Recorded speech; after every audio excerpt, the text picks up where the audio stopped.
Artificial intelligence के जरिए Delhi police का जो पहला केस सुलझाया गया है उसमें सबसे ज़्यादा योगदान रहा नॉर्थ दिल्ली के टेक्निकल ब्रांच का। ये टेक्निकल ब्रांच का दफ्तर है जहां पर विनोद कुमार वालिया जी यहां पर इंचार्ज हैं और यहां पर किस तरीके से आर्टिफिशियल इंटेलिजेंस का इस्तेमाल किया जाता है। जो ये केस हुआ इसमें डेड बॉडी इस तरह से मिली थी। वालिया साहब सर फिर क्या किया? सर जब ये डेड बॉडी मिली तो जो इन्वेस्टिगेशन कर रहे थे तो उसमें सब इंस्पेक्टर सतेंद्र हैं हमारे जो इंचार्ज चौकी रेड फोर्ट के हैं। तो उनका आइडिया था कि ये जो फोटोग्राफ है जब किसी लाइव फोटोग्राफ को देखेंगे और डेड बॉडी को देखते हैं तो उसमें बहुत ज़्यादा इम्पैक्ट होता है। तो मतलब जो ओरिजिनल फोटो है वो ये है जी।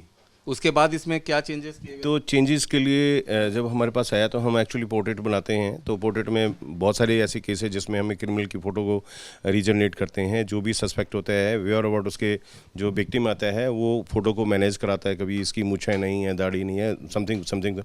तो इसी एंगल पे उनका आइडिया हमने इम्प्लीमेंट किया और इसके बैकग्राउंड को हटा दिया। बैकग्राउंड में एक्चुअली इस बैकग्राउंड को देखेगा कोई भी आदमी तो कोशिश। डेड बॉडी जो मिली थी तो इसमें बैकग्राउंड यमुना रिवर का किनारा है ना, रेता गंदगी पड़ी हुई है। और ये जो फोटो है ये उसी टाइम का फोटोग्राफ है। थोड़ा सा बॉडी को थोड़ा स्ट्रेट, बॉडी का थोड़ा सा रंग रूप भी थोड़ा सा फेड पड़ गया था।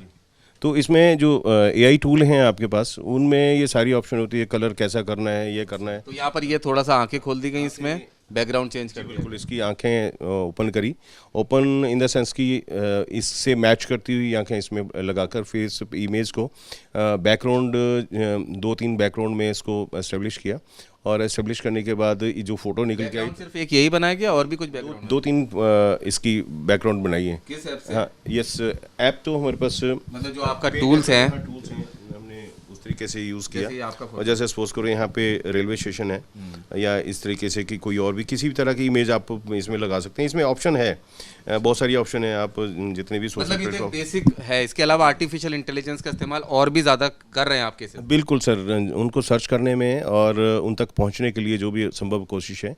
तो अगर वो क्रिमिनल अगर इस तरह की टेक्नोलॉजी यूज़ कर रहे हैं तो पुलिस को भी ऐसी करनी चाहिए और कर रहे हैं और उससे हमें बहुत ज़्यादा फ़ायदा मिल रहा है सर।